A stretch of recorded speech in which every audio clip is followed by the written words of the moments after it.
Germantown Multi-Speciality Hospital, Dr. Mir Jawad Zar Khan, National Award winner, Senior Orthopedic Surgeon and Director of Germantown Multi-Speciality Hospital। इनके साथ most senior and world experience doctor की team आपकी खिदमत में रहेगी। Doctor Wasif Azam, doctor Bharvi Chandori.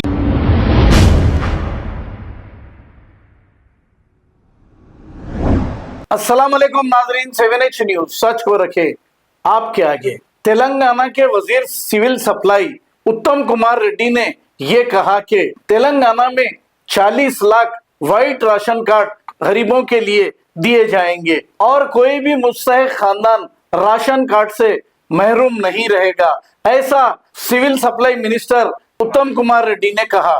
अब आप देखिए, क्या राशन कार्ड मिल जाने से गरीबों की गरीबी दूर हो जाएगी और जितने बेरोजगार नौजवान हैं इनकी भी परेशानी और फिर इन्हें भी क्या जॉब्स मिल जाएंगे? ये सारी चीजें खत्म हो जाएगी सिर्फ एक राशन कार्ड के देने से।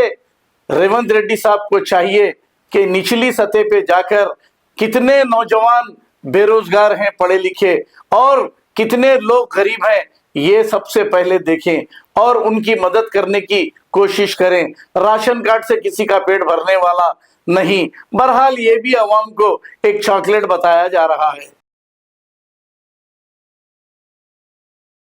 Germantown Multi-Speciality Hospital, Dr. Mir Jawad Zar Khan, National Award winner, Senior Orthopedic Surgeon and Director of Germantown Multi-Speciality Hospital। इनके साथ most senior and world experience doctor की टीम आपकी खिदमत में रहेगी। Doctor Wasif Azam, doctor Bharvi Chandori, senior cardiologist और दीगर specialist doctor की टीम खिदमत अंजाम दे रही है। Robotic surgery, advance cath lab, MRI, operation theatre, ICU, 2D ultrasound and pathological laboratory की 24 घंटे इमरजेंसी सर्विस के साथ अपने तमाम अमराज का मुकम्मल इलाज करवाइए। Germanten multi speciality hospital, opposite to pillar number 150, Attapur, Hyderabad. खबर है शहर की, खबर है गाँव की, खबर है सारी दुनिया की। 7H न्यूज पसंद आए तो लाइक कीजिए, शेयर कीजिए और सब्सक्राइब करना ना भूलें। 7H news.